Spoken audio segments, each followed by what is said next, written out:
2020년 4.15 총선 이후 대한민국에서 치러진 10개의 공직선거는 모두 부정선거였습니다. 이 다큐멘터리는 대한민국에서 벌어진 부정선거의 진실을 밝히기 위해서 노력해온 평범한 시민들의 투쟁에 관한 기록입니다. 미국을 비롯한 많은 나라에서 부정선거가 일어났다는 사실은 공공연한 비밀입니다. 그런데 대한민국에서 특히 주목할 만한 것은 부정선거를 특정 정당이 기획하고 국가기관이 실행하고 대법원이 이러한 범죄를 덮어줬다는 사실, 특히 고도의 IT가 이러한 선거 범죄에 사용되었다는 사실입니다. 그동안 대한민국의 일반 국민들이 밝혀낸 부정선거의 시나리오는 다음과 같습니다. 민주당이 선거의 청사진을 기획하고 이 청사진에 따라 선관위 서버에서 운영되는 시뮬레이션 소프트웨어가 투표수를 부풀립니다. 실제로 투표수는 여러 가지 방법에 의해 부풀리게 되는데 전자개표기를 사용하거나 가짜 투표지를 만들어 집어넣거나 아예 투표함을 바꿔치기 하기도 합니다. 이후 후보자가 재검표를 신청하면 대법원은 이러한 재검표를 무력화시킴으로써 선거범죄를 덮어줍니다.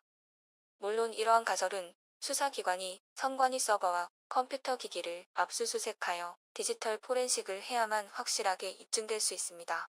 하지만 그동안 국민들이 투개표와 재검표 현장에서 모은 증거들을 종합하여 가장 설득력 있는 부정선거의 시나리오를 재구성했습니다. 앞으로 영상에서 이러한 부정선거의 가설과 이를 뒷받침하는 증거들을 제시해드리겠습니다.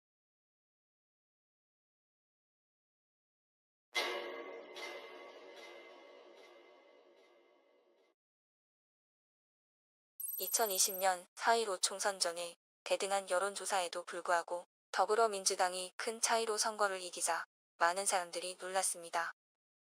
현행 공직선거법에 의하면 유권자는 당일 투표 또는 2일간의 사전투표를 선택하여 투표할 수 있습니다. 그런데 당일 투표일을 법정 공휴일로 지정했음에도 불구하고 사전투표일을 따로 지정하는 것은 부정선거를 위한 것이 아닌가라고 많은 사람들이 의심하고 있습니다. 2020년 4.15 총선 다음날 아침 더불어민주당 전략기획위원장 이근영은 본인의 SNS 계정에 다음과 같은 표를 올렸는데 그 표에는 163이라는 숫자가 적혀 있었고 이근영은 자신들이 선거 결과를 정확히 예측했다고 자랑했습니다. 사실상 163은 4.15 총선에서 더불어민주당이 승리한 전체 지역구 의석수와 정확히 일치했고 더 나아가 이 표는 전국의 각각 다른 선거지역에서 더불어민주당이 획득한 상세 지역구 의석수까지도 정확히 보여주고 있었습니다. 또한 이 표의 제목에는 사전투표 보정값이라고 적혀 있었는데 이것을 본 사람들은 2020년 총선이 미리 기획되었고 이 표가 그 부정선거의 청사진이 아닌가 하는 의구심을 품게 되었습니다. SNS 여론이 선거의 정당성에 대한 의구심으로 들끓자 이근영은 이 포스팅을 삭제했습니다.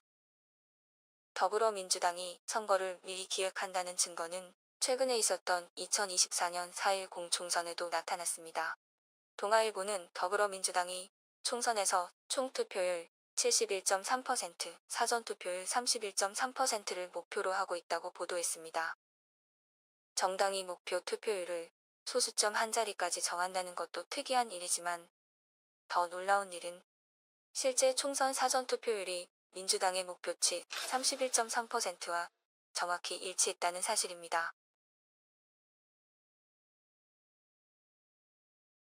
이 지점에서 여러분은 2020년 4.15 총선에서 더불어민주당 전략기획위원장 이근영이 자신의 SNS에 올렸다가 논란이 일자 삭제해버린 선거 청사진을 떠올리실지도 모릅니다. 어떻게 더불어민주당은 선거 전에 미리 지역구 의석수와 사전투표율을 정확히 예측할 수 있었을까요?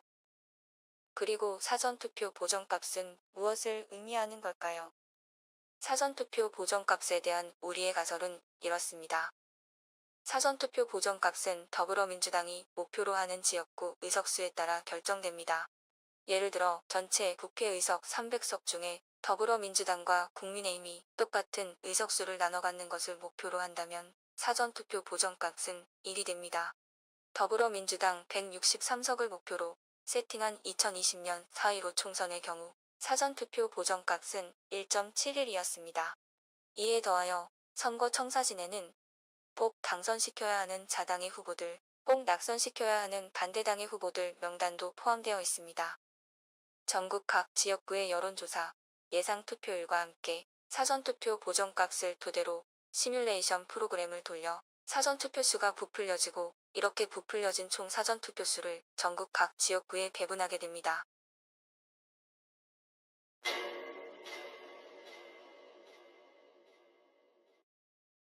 더불어민주당에 의해 기획된 선거 시뮬레이션 청사진은 중앙선거관리위원회에 의해 실행됩니다. 이들은 부정선거의 공모자들로 선거 청사진을 기반으로 사전투표수를 부풀리고 가짜 투표수를 만들어냅니다. 당일 투표는 상대적으로 조작하는 데 시간이 충분치 않으므로 주로 사전투표를 활용합니다. 이렇게 부풀려진 사전투표는 통계로는 설명이 불가능한 이상한 숫자들을 만들어내게 되는데요. 선관위는 이러한 숫자들을 선거 결과라고 발표하는 것입니다. 관내 당일이 일어날 여기 선거, 이번 4.15 선거가 일어날 확률을 계산해 보면 몇 경분이 이래 돼. 이 선거판은 도저히 이 세상에 존재하지 않는 선거 결과라는 게. 2020년 선거를 통계 분석한 저서 비밀지령 E-무한대승의 저자 허병기 교수는 그 결과를 2016년 선거 결과와 비교했습니다. 그래프에서 X축은 사전투표와 당일투표 득표율의 차이, Y축은 지역구의 수를 나타냅니다. 사전투표 득표율이 더 크면 원점의 오른쪽에, 당일투표 득표율이 더 크면 왼쪽에 위치하게 되는 것이지요. 2016년에는 양당 모두 데이터가 원점에 모여 있는데 이는 사전투표와 당일투표 사이에 득표율의 차이가 거의 없는, 즉 인위적 조작이 없이 유권자들이 투표한 결과를 보여주고 있습니다. 하지만 2020년에는 더불어민주당을 나타내는 파란 막대는 모두 원점의 오른쪽에, 국민의힘을 나타내는 빨간 막대는 모두 원점의 왼쪽에 있습니다. 이것은 거의 모든 선거구에서 더불어민주당은 사전투표에서 유리했고 국민의힘은 당일투표에서 유리했음을 보여줍니다. 더구나 그래프는 원점을 기준으로 10% 정도 양쪽으로 배치된 데칼코마니 형태를 나타내고 있습니다. 양당을 제외한 다른 군소정당들이 원점 가운데 몰려있는 것으로 미루어 보아 조작은 주로 양당을 중심으로 이루어졌음을 알 수 있습니다. 수학적으로 이렇게 분석을 해보면 하면 할수록 이건 부정이다 이런 그러니까 마음속으로 확신이 생깁니다. 이건 100% 부정이다. 그 예를 0.001%가 부정이 아니도 그게 아니라 100% 부정이라고 나옵니다. 수백 수천만의 유권자가 투표하여 선관위가 발표한 결과가 나올 확률은 동전 253개를 던져서 모두 악명이 나올 확률, 즉 거의 0이라고 허병기 교수는 말합니다. 이 그래프는 2024년 4.10 총선의 전국 결과를 나타내는데요. 빨강은 국민의힘이 획득한 의석, 파랑은 더불어민주당이 획득한 의석을 나타냅니다.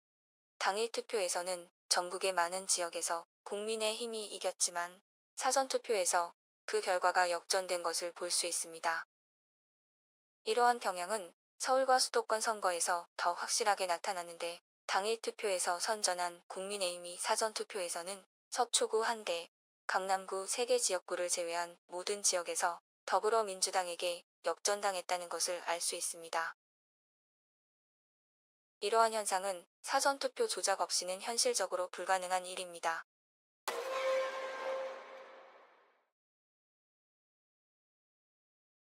(2020년) 4.15 총선에서 많은 개표 참관인들은 국민의힘이 당일 투표에서 이기다가 밤늦게 사전투표함이 열리면서 결과가 뒤집혔다고 증언합니다. 여러분은 2020년 미국 대선 당일 밤늦게까지 모든 경합주에서 이기고 있던 트럼프가 다음날 새벽에 도착해서 열린 우편 투표함에서 바이든에게 몰표가 나오는 바람에 역전되며 결국 바이든의 승리로 끝났던 일을 기억하실 것입니다. 2024년 4.10 총선 직후 선관위는 유권자 의식조사라는 설문에서 투표를 마친 응답자가 사전 또는 당일 투표 중 어느 것을 했는지를 물었는데 응답자의 38%가 사전 투표를 했다고 답했습니다. 그러나 선관위가 발표한 선거 결과는 총 투표수의 47%가 사전투표로 나타나 투표자가 실제로 답한 사전투표수보다 선관위가 발표한 사전투표수가 9% 더 많이 나왔습니다. 9%는 약 426만 표에 해당합니다. 이 설문은 선관위가 실시했으므로 선관위는 이러한 차이가 발생한 이유를 설명해야 합니다. 이러한 9% 차이는 선관위가 사전투표자 수를 부풀렸기 때문에 발생했다고 많은 국민들이 의심하고 있습니다. 당일 투표와는 다르게 사전투표의 경우 법적으로 인쇄된 투표자 명부가 없어도 되기 때문에 누구나 사전투표소에 가서 투표할 수 있습니다. 더구나 선관위에서는 투표소에 설치된 CCTV를 모두 가리도록 지시하고 있기 때문에 사전투표자 수를 세는 것도 여러 투표소를 돌아다니며 중복투표나 대리투표 같은 불법 행위를 하는 것을 적발해내는 것도 불가능합니다. 한마디로 사전투표의 경우 투표자 수를 마음대로 부풀리는 것이 가능하다는 의미입니다. 사전투표 수를 부풀리는 데는 선관위 서버에 프로그램되어 있는 시뮬레이션 소프트웨어가 사용됩니다. 투표자 수를 검증하지 못하는 투표 시스템에 대하여 일론 머스크는 다음과 같이 말합니다. 우편 투표와 결합하는 경우 투표 시스템은 선거 부정을 검증하지 못하게 설계되는 것입니다.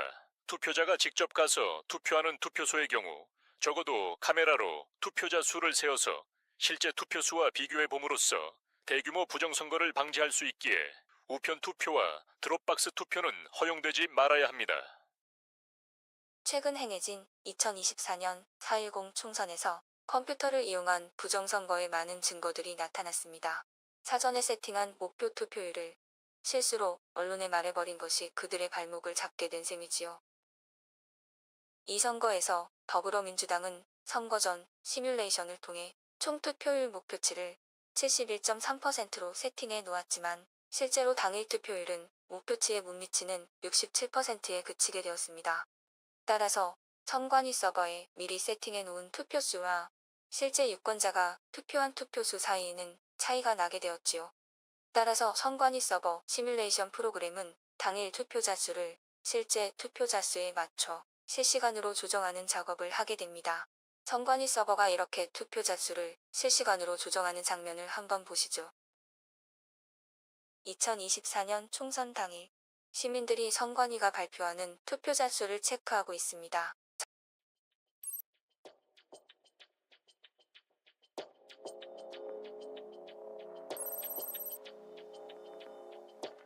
놀랍게도 선거 당일 여러 시점에서 숫자가 감소합니다.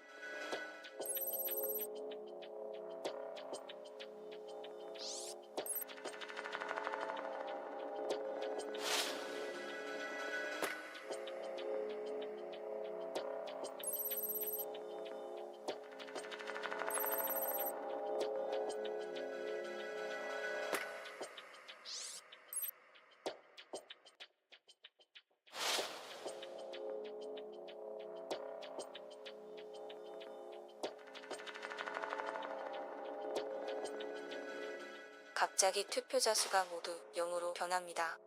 그러다가 투표자 수가 한동안 변하지 않고 멈춰 있습니다.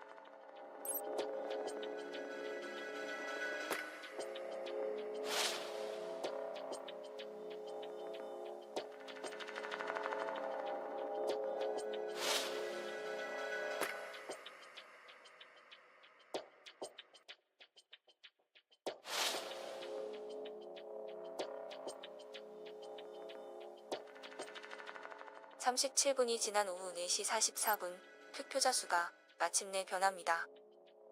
그런데 증가하는 게 아니라 오히려 1300만 표에서 470만 표로 현저하게 감소합니다. 그리고 나서 다시 늘더니 810만에서 1300만까지 증가합니다. 그리고 투표자 수의 미세 조정은 투표가 마감된 후에도 계속됩니다.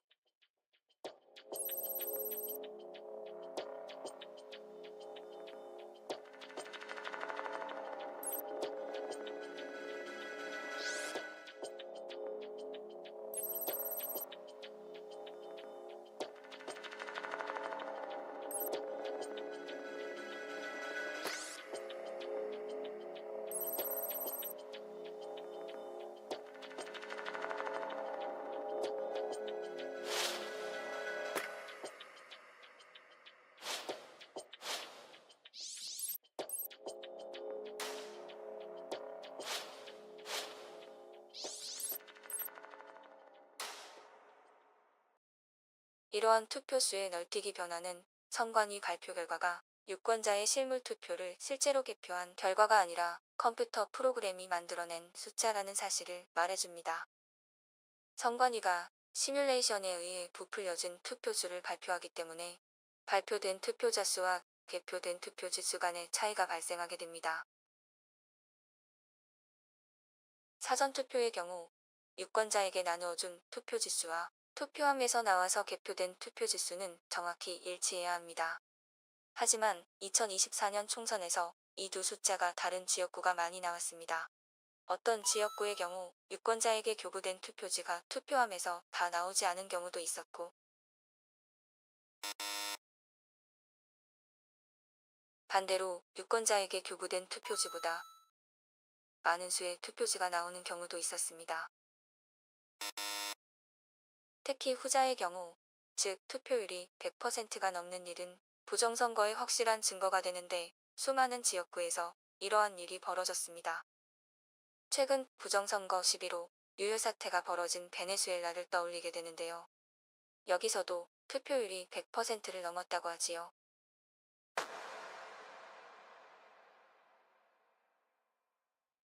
그럼 부정선거는 어떤 수법으로 자행됐을까요? 첫째, 전자개표기를 사용하여 투표수를 조작합니다. 다음은 한 지역구에서 투표된 수백 개의 투표지들이 전자개표기를 통과하면서 스캔되는 장면인데요. 이렇게 무작위로 기표가 왔다 갔다 해야 정상입니다. 하지만 지금 스캔되는 투표지들은 모두 민주당 후보에게 고정되어 있습니다.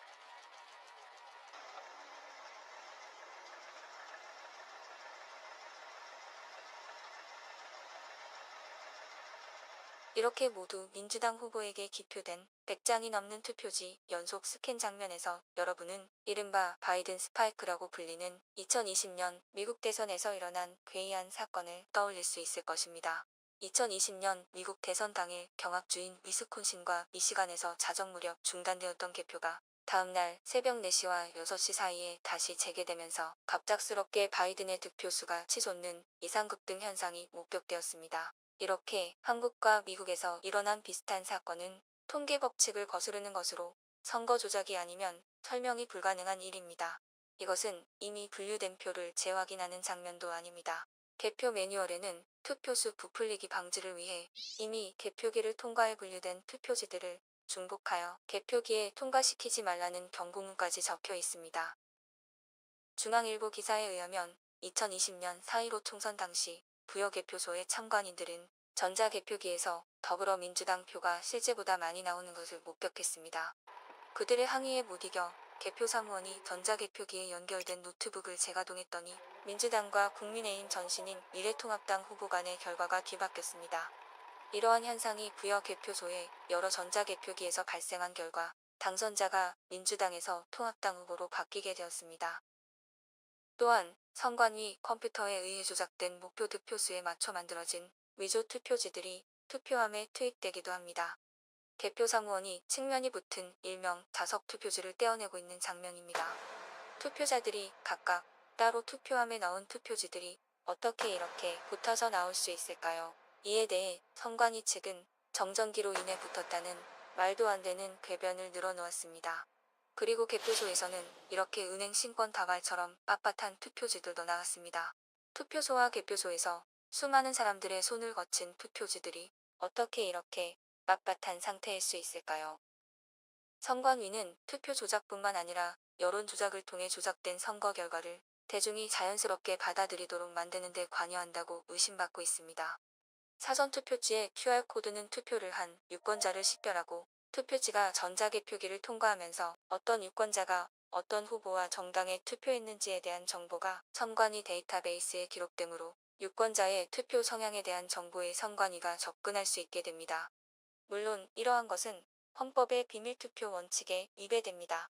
선관위는 이런 비밀 정보를 여론조사 업체에 제공하는 과정에서 여론을 원하는 방향으로 조작해왔다는 의심을 오랫동안 받아왔지만 이러한 혐의에 대한 사정기관의 조사는 제대로 이루어지지 않고 있습니다.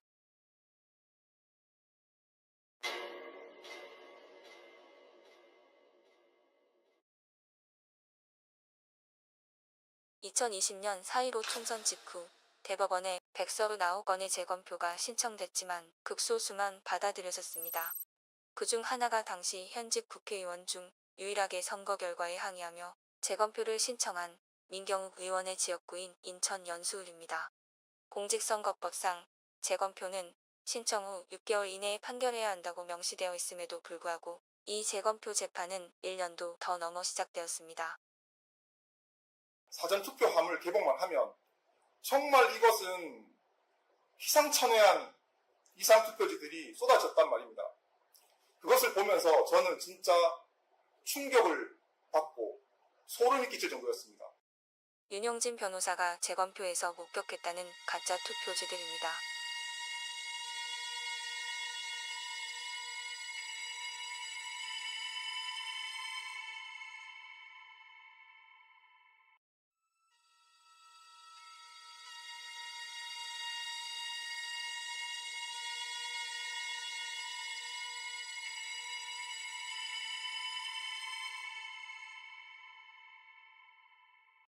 그리고 앞에서 보여드린 개표장의 빳빳한 신권다발 투표지들은 재검표 현장에서도 대량 쏟아져 나왔습니다. 신권 투표지에 대한 선관위의 해명 동영상을 함께 보시죠. 일반 종이와 달리 투표지 분류 시 종이가 걸리는 것을 방지하기 위해 종이가 접힌 후 원 상태로 회복하는 기능이 적용된 특수 재질을 사용하고 있습니다. 그러므로 접힌 자국이 없는 투표지가 돈다발처럼 묶여 다량 발견된 것이 선거 결과 조작의 증거는 될 수 없습니다. 설사 이 해명을 믿는다 치더라도 개표장에 나온 다른 접혀진 투표지들에 대해서는 어떻게 설명할 수 있을까요?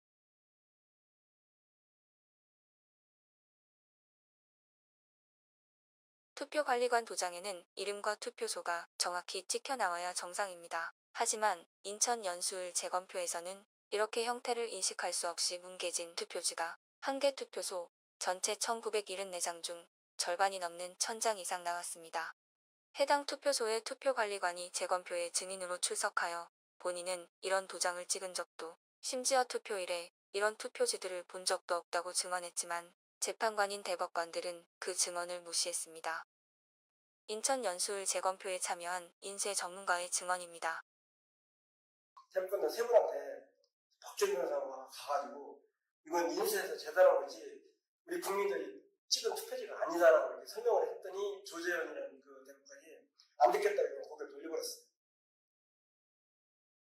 또한 투표소에서도 개표소에서도 존재했던 투표지들이 재검표에서는 나오지 않은 이상한 사건도 있었습니다. 이러한 투표지에 유권자들이 투표했다고 분명히 투표록에 기록이 되어 있었지만 재검표에서는 나오지 않은 것입니다. 이는 개표 이후 재검표 전에 투표함이 통과이 되었다는 강력한 증거입니다. 2022년 7월 대법관 천대엽, 조재현, 이동원은 민경욱이 제기한 선거 무효 소송에서 피고인 선관위 편을 들어주며 소송을 기각했습니다. 그들이 소송을 기각한 이유로 내세운 논리는 원고 민경욱이 누가 어떻게 부정선거를 저질렀는지 밝히지 못했고 어떤 범죄자도 저렇게 명백한 증거를 남기지 않았을 것이기 때문에 부정선거가 아니라는 그야말로 황당하기 이를 데 없는 궤변이었습니다. 게다가 관행상 대법관이 선거관리위원장을 겸직하도록 되어 있는데 선거무효 소송의 피고인인 선거관리위원장이 본인 사건의 재판관이 되는 것은 명백한 위헌입니다. 이에 많은 국민들이 대법원의 명백한 편향성과 불순한 의도에 분노하게 되었습니다. 재검표에서 나온 투표지들은 한눈에 봐도 가짜임이 분명했고 종이에 무게를 달아보거나 루페로 투표지를 자세히 들여다보면 진위 여부를 쉽게 확인할 수 있었지만 대법관들은 그런 조사 과정 없이 선거 범죄자들에게 면죄부를 준 채 부정선거 범죄를 그대로 덮어버렸습니다. 투표자들이 던진 투표지를 모두 다 파쇄 내지 소각 처리하고 인쇄소에 새로 만든 투표지들을 투입해가지고 법원에 제출했기 때문에 빳빳한 신권다발 투표지라든지 배춧잎 사전 투표지라는 이런 부정 투표지가 나온 거 아닙니까? 그거를 대한민국의 대법관들이 다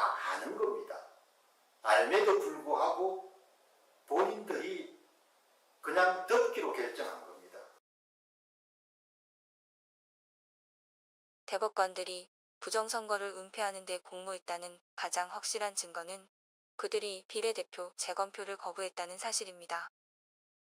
비례대표 선거는 특정 후보자가 아니라 선호하는 정당에 투표하는 것입니다.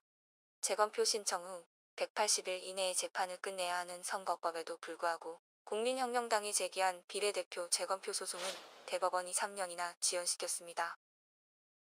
심지어 재판관 민유숙 대법관은 증거로 보존된 비례대표 투표함을 열어보지도 않고 소송을 기각해버렸습니다. 미처 선관위는 사전에 세팅해 놓은 조작 득표수에 맞춰 비례대표 투표지를 준비하지 못했던 걸로 보입니다. 그래서 만약 비례대표 투표함을 개봉했더라면 선관위 발표 득표수와 투표함 속에서 나온 투표지 수 사이에는 큰 괴리가 있어 부정선거임이 너무 명백할 것이기 때문에 민유숙 대법관은 결사적으로 재검표를 막은 것으로 보입니다. 대한민국 총선에서 유권자는 지역구와 비례대표 이렇게 두 장의 투표지를 받습니다. 비례대표 투표는 유권자가 선호하는 정당에 투표하는 것인데 선관위가 부정선거에 사용한 시뮬레이션 프로그램은 지역구 투표수를 계산하기 때문에 여기에 비례대표 투표수를 맞춰야 합니다. 2024년 총선에서 지역구 무효투표는 40만 표 정도였는데 비례대표 무효투표는 지역구의 3배도 넘는 약 130만 표가 나왔습니다. 선관위는 지역구의 경우 가짜 투표지를 만들어 투입했지만 시간과 기술적인 제약으로 인해 비례대표의 경우에는 무효표를 사용하여 투표지 수를 맞춰놓았던 걸로 보입니다. 2024년 비례대표 무효표는 역대 최대인 131만 표였고 개표에 참관했던 많은 참관인들이 기표하지 않은 빈 투표지들이 무더기로 쏟아져 나왔다고 증언한 것이 이 가설을 뒷받침해줍니다. 2024년 총선 이후 대법원에 제기된 재검표 소송을 위한 증거보전 신청은 사법부에 의해 모두 기각되었습니다. 이는 앞으로 이 나라에서 선거를 법적으로 사후 검증하는 일은 불가능해졌다는 것을 의미합니다.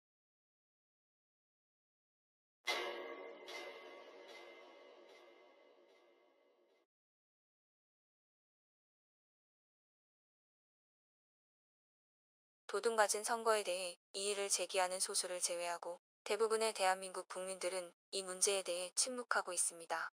대통령 윤석열도 예외는 아닙니다.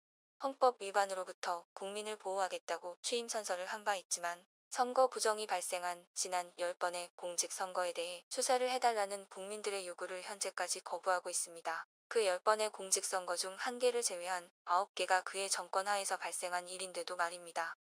부정선거는 단순한 범죄가 아니라 국가 안보에 대한 중대한 침해입니다. 특히 중국 공산당의 비호하에서 북한의 끊임없는 도발이 계속되고 있는 현실에서는 더욱 그렇습니다. 2020년 4.15 총선 9개월 전 민주당 싱크탱크인 민주연구원 원장 양정철은 4일 동안 중국을 방문하여 공산당 당교와 협약을 맺습니다. 그리고 나서 세계적으로 유명한 중국의 IT 기업인 텐센트도 방문합니다. 회계사 출신 활동가 로이킴은 선관위가 발표한 2020년 선거 데이터를 분석하던 중 중국 공산당의 구호로 유명한 팔로우 더 파티라는 문자열이 아스키 코드 형태로 그 안에 숨겨져 있음을 발견했습니다. 프로그래머가 그 문자열을 데이터에 심어놓은 알고리즘을 찾아낸 것입니다. 개표와 재검표에서 발견된 조악한 위조 투표지의 상태로 미루어 볼 때 그 투표지들은 국내가 아니라 중국 등 제3국에서 급조된 것으로 의심되고 있으므로 이 문제를 결코 가볍게 넘길 수는 없습니다. Canadians have been hearing and reading a lot about the issue of attempted foreign interference, particularly from China, in our elections. 중국 공산당이 그동안 캐나다를 비롯한 많은 나라의 선거에 개입했다는 것은 널리 알려진 사실입니다. 따라서 많은 국민들이 부정선거에 의해서 국가안보와 자유민주주의 체제가 위협받고 있는 현실을 걱정하고 있습니다. 국가안보와 자유민주주의 체제를 위협하는 부정선거의 수많은 증거들이 나타났음에도 헌법을 수호할 책무가 있는 대통령이 부정선거 수사를 지시하지 않는 것은 명백한 직무유기입니다. 선관위 직원들이 새벽에 투표함에 봉인지를 뜯고 정체를 알 수 없는 투표지들을 투입하고 있는 광경입니다. 선관위는 이 투표지들이 우편으로 정상 배달된 관외사 전 투표지라고 주장하고 있지만 그것을 증명할 방법은 전혀 없습니다. 또한 투표함의 봉인지를 개표 전에 함부로 뜯는 것은 불법이고 봉인지를 뜯게 되면 흔적이 남도록 되어 있지만 다음의 영상은 당연하다고 믿어왔던 것들이 사실과 다름을 보여줍니다. 봉인지를 테스트한다고 여기에 붙여가지고 이렇게 하면 흔적이 남습니다 했는데 깨끗하게 떨어졌어요. 말이 됩니까? 어이가 없다. 술안 남았네요. 죄송합니다. 아, 죄송한 게 아니죠, 그거는.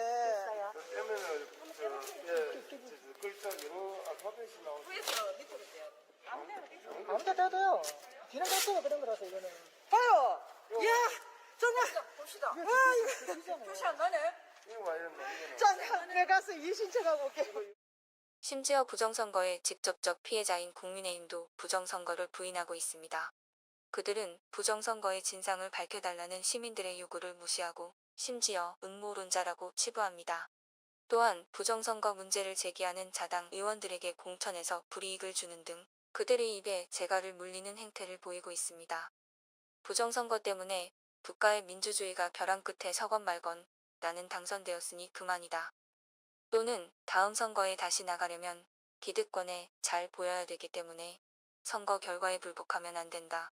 이러한 기회주의적 행태가 그들에게는 국가를 향한 애국심이나 본인에게 투표한 유권자들에 대한 책임감보다 앞서는 것입니다. 2024년 총선을 지휘한 국민의힘 당대표 한동훈의 말을 들어보시지요.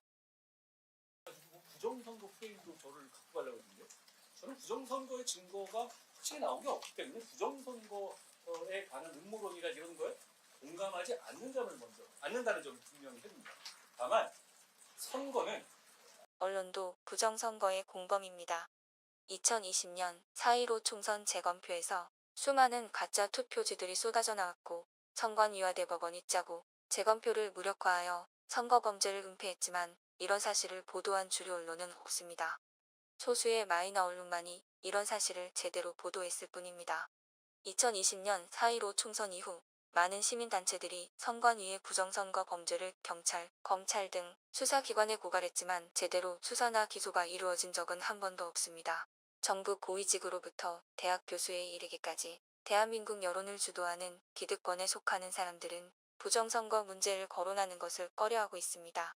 이 다큐멘터리에서 보여드린 대로 부인할 수 없는 명백한 증거들이 쏟아져 나왔음에도 불구하고 그들은 이 문제에 대해 침묵하고 있습니다. 이것은 그들이 그들만의 사적 이익을 국가를 위한 공적 이익보다 우선시하는 비겁한 침묵을 선택했다는 뜻입니다. 마틴 루터킹 목사는 말합니다. 궁극의 비극이란 악한 사람들이 저지르는 억압과 잔인함이 아니라 선한 사람들이 그러한 일들을 못 본 척하고 침묵하는 것이다. 우리는 이 다큐멘터리를 본 대한민국 국민들에게 묻고 싶습니다. 무너지고 있는 우리나라의 자유민주주의를 회복하기 위해 침묵과 저항 중 여러분은 어느 쪽을 선택하시겠습니까?